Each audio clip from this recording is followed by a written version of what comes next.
Welcome to Cheers to This, the podcast where meaningful conversation is mixed with a good drink. I'm your host, Jay Hutchins, and today I'm joined by Lynn, who's an expert at creating a life of purpose while working through grief.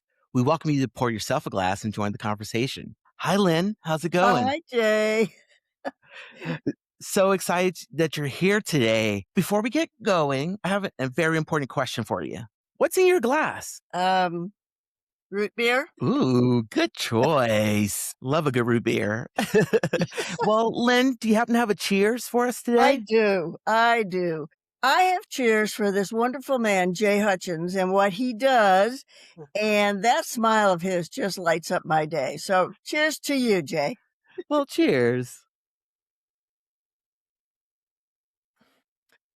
So, Lynn, many people are intimately familiar with feelings of grief, but can you help us understand, though, why the pain and even the aftermath of grief is so unique? Sure. I think that we think it's unique because in our country, we won't talk about it.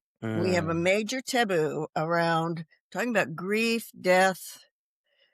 The psychological stuff is coming up a little bit, so we're not used to it. And when people start to talk about it, people get uncomfortable because they might say the wrong thing, they might do the wrong thing, they might hurt somebody's feelings. And so that's one part of it. And the other part is if you haven't been through it, and you probably heard this, but it is absolutely true, you have no idea what it feels mm, like. It is so devastating. There's really nothing like it. I mean, not even a breakup or something like that. mm. It just totally changes your life like in 1 second.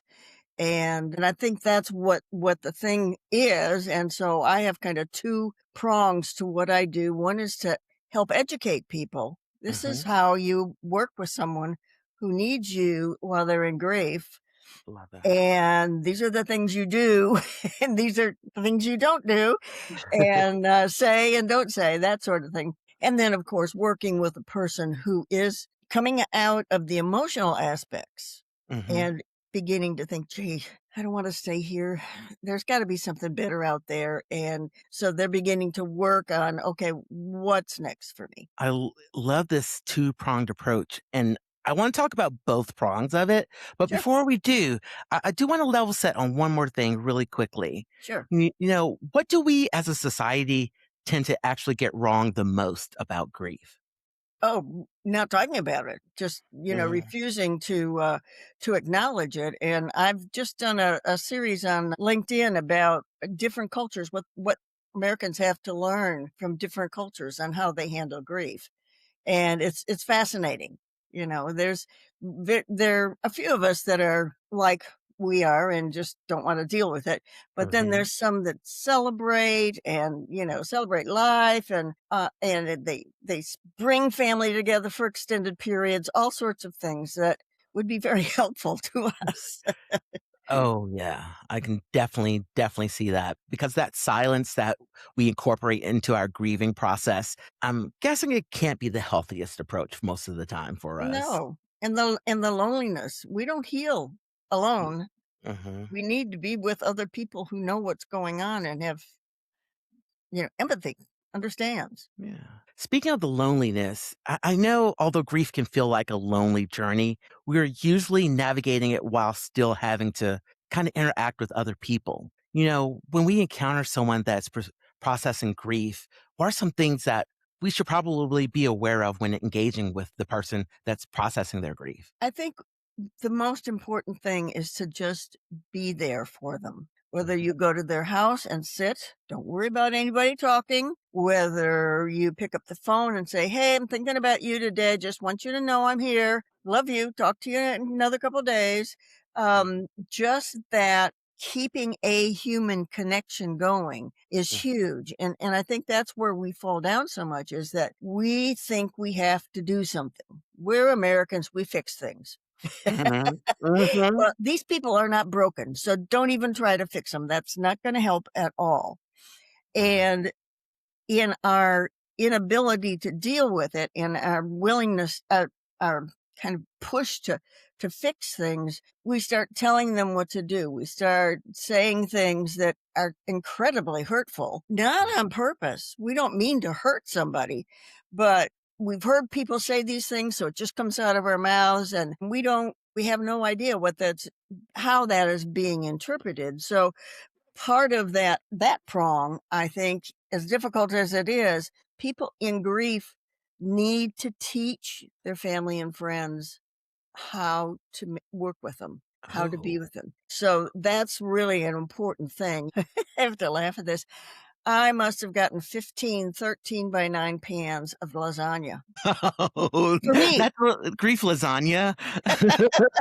I was giving them away to my daughters every time they showed up, and finally they said, "No, go away, no more, no more lasagna."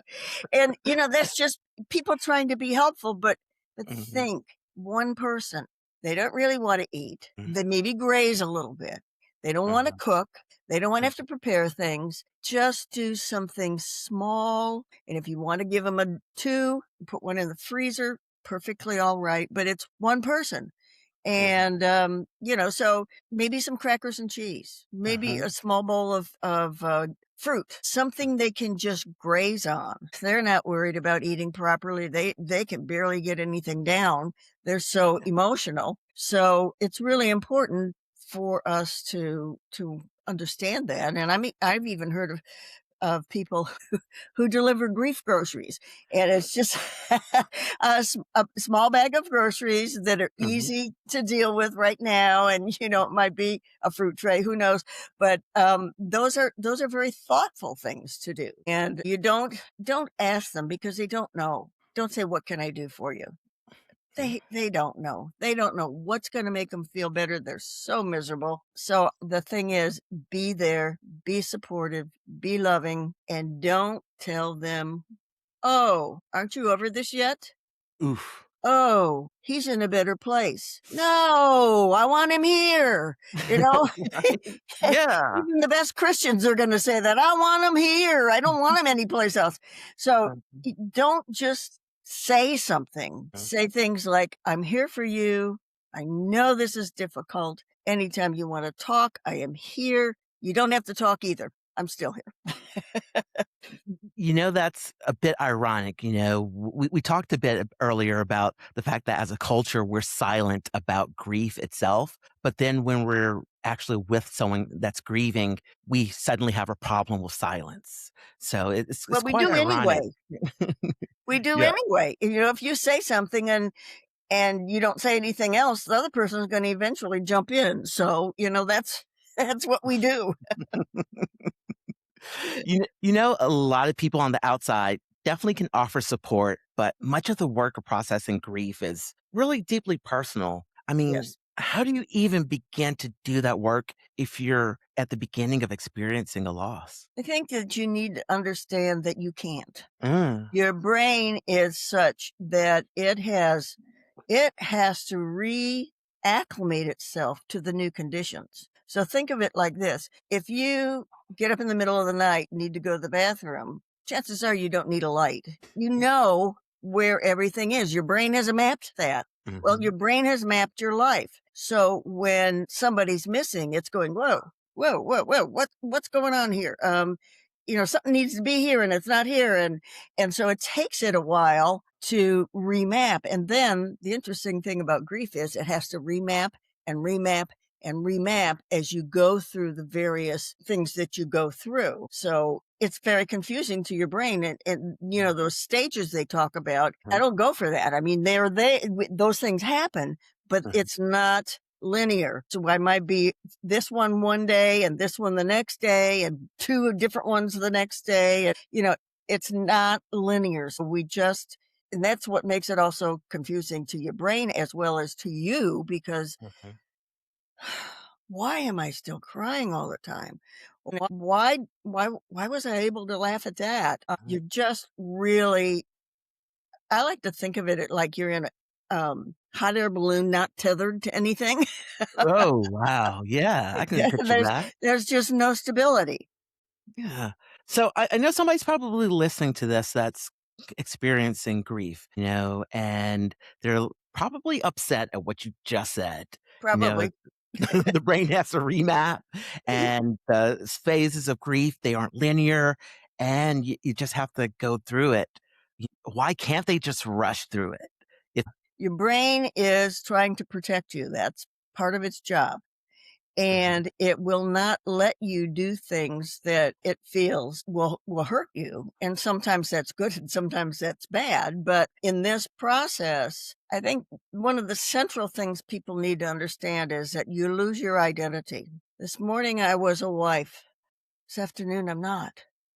Who in the world am I? What's happened? yeah, And so we are dealing with all of that. Our emotions are going crazy, and we mhm, know, it's been proven that when we're very emotional, we cannot make rational decisions. Our brain just doesn't work that way. mhm. So, trying to make big decisions, trying to push forward just doesn't work. There's a process. It is different for everybody. Mhm. We do it our own way, but, um, we can't we can't just avoid it, because when we do, then it becomes a physical ailment or an emotional or mental ailment, and I think it's in the DSM now that there is such a thing as heartbreak deaths. Oh, yeah. That I believe they do they is that broken heart syndrome that Mhm, they nicknamed mhm, it? mhm. Yeah. Yep, I I yeah. I mean, that kind of weight of trying to recalibrate life, it can't be easy for anyone. So, Yeah. I know we are all different in the way we process, and we're all different in the way that we handle grief, but, are there really, really extremes to the way people handle it, or is there a kind of a commonality to it? Well, the commonality, I think, is the emotional stuff you go through. Now, there are Mhm, some people. I was talking with one friend and she said, "Well, I just didn't do anything. I have 3 businesses and I just got to work." And she came through it okay. mhm, So she wasn't pushing things down. She was dealing with them somehow. She mhm, wasn't ignoring it. Um, and other people, I've had clients that have been grieving for 15 years. And, it's so individual, and it mhm, has to do with our beliefs, how we think, how we mhm, process, and all of that stuff needs to be dealt with before you can start really healing. And that's why I got into this was that I realized grief groups are fine in the beginning when you need to say something, but the mhm. minute they get to be pity parties and everybody's crying and blah blah blah blah, you need to get out of there, because Oh, that's not going to help you. You need to be in places where someone understands. If you can't do it yourself, which is incredibly difficult, then mhm. you need to be with somebody that knows what they're doing and can help you work through all of those pieces. It's like a huge puzzle that somebody's just thrown up in the air. That puzzle that you're trying to piece together while it's midair probably for half Yeah, of a us. lot of the time. That's a challenge within itself. But I am very curious about some of these mistakes we've just talked about, right? Like dwelling too long in pity parties and the mistake of just trying to push through as fast as possible, right? We talked about those. From your perspective, what's actually the biggest mistake people make when going through the grieving process? Shoving it down and trying to ignore it and not dealing with it. The dealing with it is sitting with it and letting it happen, and it will roll over you like a tsunami. Understand that it's going to be very painful. You can't control it. Mhm. Little child, I think it was a song or something. You can't go over it. You can't go under it. You can't go around it. You got to go through it. Yes. That's essentially what it is, and it takes. Your body knows what to do with Mm, all of that emotion if you don't try stuffing it, and it mhm, will it will lessen over time. It's not gonna go away completely, don't expect that, mhm, but, your body knows what to do. Think about it, you get a cut, mhm, put a Band-Aid on it, and your body does the rest, mhm. and that's true for so many things, and it's true with this emotional thing, so it you have to let it kind of drain that stuff out and not try to stop it or push it or, whatever with it. So I'm just thinking about grief in general. Some people will say, you know what? I've dealt with grief before. I'm a pro at this. I've got this. But I get the sense that grief is different depending on the situation and who you're grieving, Mhm. right? Like Yep. grieving a parent is different than grieving a spouse, which is different than grieving a child. Yes. What kind of error is it when someone thinks they have grief down pat and they don't need any guidance or help, or they know their way through it without a doubt? Like, what kind of error is that? Um, Not being realistic, I think, and maybe not really having gone through it in an appropriate way. Hmm. They may have shoved everything down or ignored it. So, that's a really good question because I think we're all grieving right now. We're Hmm. all grieving our life before COVID. We're Hmm. all grieving the constant turmoil in our society. And, people think, oh, I'm stressed. No, you're grieving. You Hmm. need to understand that you're grieving for the loss of what was. Even this morning, there could be something that has happened 2 hours ago that has caused you to just feel bad about it. And, it's not the depth of grieving that Hmm. there is when there's a significant loss. And I mean, you lose your job, you lose your best friend, all those kinds of things can roll into the grief response, but I don't think any of them are as deep and significant as losing something that is so important, something that you have lived with for years. You have Hmm. um, altered the way you are and the way you think so that there can be communication between the two of you. And that just rips the center out of you. You talk about this ripping the center out of you and the brain being rewired. Is it normal to be afraid during the grieving process on what's on the other side of Yes, grief? absolutely, and that stops a lot of people, and some of it has to do with some things people say, Hmm. like, "You're going on a date? You must not have loved him very much." Oh Ooh. oh, I know, ouch, really, And so we've got to just make space for people to do Hmm. what they think is right at the moment. They're just following their emotions, and I often say this. I had a a client who she just could not leave the house, Oh. and finally she said to me, "My best friend has just been bugging me, bugging me, bugging me." And I finally decided to go to coffee with her. And she said, "You know what? That's the first time in 3 months that somebody didn't try to fix me." And Yeah. so you're afraid of that too. I don't Yeah. want people telling me what to do and how to deal with this. They're not here. So, there's just so much to it that we just don't get that because we see on the outside the sadness and the tears and the anger sometimes. People Uh-huh. are afraid if I get angry, then I'm really showing that I didn't love him. Oh. He chose to not be here. Well, maybe he didn't choose it, but that's what the situation is that we're dealing with. A lot of people will say that they can basically transpose their experience with dealing with grief onto someone else's that they see experiencing similar grief, right? They'll Mhm. say, I dealt with grieving a spouse. I can help push you through grieving your spouse. Why is that so unrealistic and actually maybe a bit unkind? It's a bit unkind and it can be harmful, Hmm. um, because, first of all, everybody does it differently, Hmm. and people think that just getting past the emotional aspect is you're healed, and you are absolutely nowhere near healed. There is so much that has to happen with you Hmm. psychologically, emotionally, all of those things to even get you to the space where you can think Hmm. about what's next. So let's say that traveling through grief is this path, right? And when you're traveling through, how do you recognize you're at the point in the path where you may be ready to embrace the fullness of life again, especially if the loss cut extremely deeply? Yeah. I think the biggest thing is you get to a point where you start to feel a little bit antsy, I'd say, like "It's so uncomfortable here. I'm just so sick of it. I don't want to stay here anymore." And of Mhm. course, when you're crying your eyes out, you don't want to be there either, but this is just there's a little nuance to it. And you think, there's got to be more out there. There has to be something. people Mhm. survive this and they go on with their lives. So Yeah. I don't know how to do it, but I'm going to find out and get some help.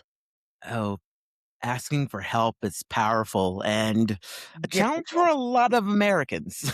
Yeah, yeah, absolutely. But let me say this, the number of things you have to go through your self-limiting beliefs Mhm, and analyze them and change them to something that is more supportive of you, where mhm, you're going, you have to know your values, you have to know that they've shifted, you right, have to work on your mindset and how you process things. We can't do that very well by ourselves. mhm, That is hard. That is hard work. I think people are afraid that it's just gonna be so painful, but it really isn't, because we don't go back, or at least I don't go back into what happened. I find that that just reopens the wounds, mhm. and so, my attitude is, "Okay, we're here. This is a situation. How do we go forward?" Lynn, I really appreciate this perspective here and us moving forward through grief. When someone feels like they've made it to the other side, right? They're like, I'm on the other side of grief. I'm Yeah, living life to the fullness. What is something that they need to remember at that point? I think they need to take the time to look at what they're doing and Hmm. how their emotions react to that. Are you truly happy? Hmm. Or are you performing happy? What are you telling yourself? Because we have all these stories that come from even childhood that we've made up to protect ourselves. Hmm. And we have to get down to find out what those are and where they came from. And, then ask the question, is that really true? Ooh. Am I really trying to live my parents' life? Am I really trying to, make more money than my dad, or whatever your story is? Hmm. Um, that too isn't very easy to do. But it's necessary for you to free yourself up so that you can be the person that you came here to be. And another thing for women, particularly, but men also, we have to get through all those layers of garbage that we have taken on in life, all the roles and responsibilities and expectations. And, so many of them aren't ours anyway. Yeah. That makes total sense, and it sounds like a lot of work, but work that's absolutely worth it. It is absolutely worth it, and if you're with somebody that is positive and can help you see it's not really negative, it's like, "Oh my gosh, I made another step, and I took another step," you know? Yeah, I definitely get that. So, Lynn, I do have one more question for you, if I may. Sure. Where the heck can people find you? Well, that's easy on LinkedIn and Facebook. I post almost daily some things, and I am just hopefully about to launch a platform, that membership platform that I have created, that is designed for when there's nobody there to help you and you are really needing something. So it Mhm. has all sorts of founder experts that are going to be giving their information and doing workshops and master classes and articles and videos, and the Wow. most important thing is that I'm creating a bunch of tools, interactive tools. Mhm. So, this is a funny one, hot mess reset, "I'm a hot mess today." And then you go in and work with it, and everything you do sends you out with 2 or 3 small steps, but Mhm. they're steps to move forward. And then you can go back to that one again to do another piece of it, or you can go to a different tool. I think it's just so exciting. Man, it sounds like it's gonna be an amazing platform that's gonna help a lot of people, Lynn. Sounds amazing. Yeah. Well, and there's some people that just, I don't wanna go to a psychiatrist or psychologist. I don't have Mhm. the money to spend on a coach. Well, at least there's something here to help you. Absolutely. If we may, I would love to offer maybe one more cheers here, All Lynn. right. Let's make a My cheers dog is to the magic of the brain, remapping, surviving, and thriving. Isn't that the truth? All right. Cheers. Lynn, thank you so much for being here today and for your wisdom and your guidance. and just absolutely everything. Just thank you so much. Well, you're welcome. We'll definitely lead people to that resource because I know there's somebody out there that definitely needs it. And I don't want people to think it's just grief of losing a person. We go through Mhm. so many types of grief, and they take our identity. You Yeah. lose your job. Yeah, Oh, I know. definitely. Grieving is a process that we go through throughout our life, like you said earlier. It could be small things, large things, people that have been significant to our lives. Yeah, It just takes so many different forms. it So I hope does. people, pay attention to those feelings and they begin a healthy processing way through it. I really do. Absolutely. Thank you so much, Jay, for the opportunity to spread my mission. Oh, thank you so much, Lynn. And thank you to everyone that tuned in today and listened. And this has been Cheers to This.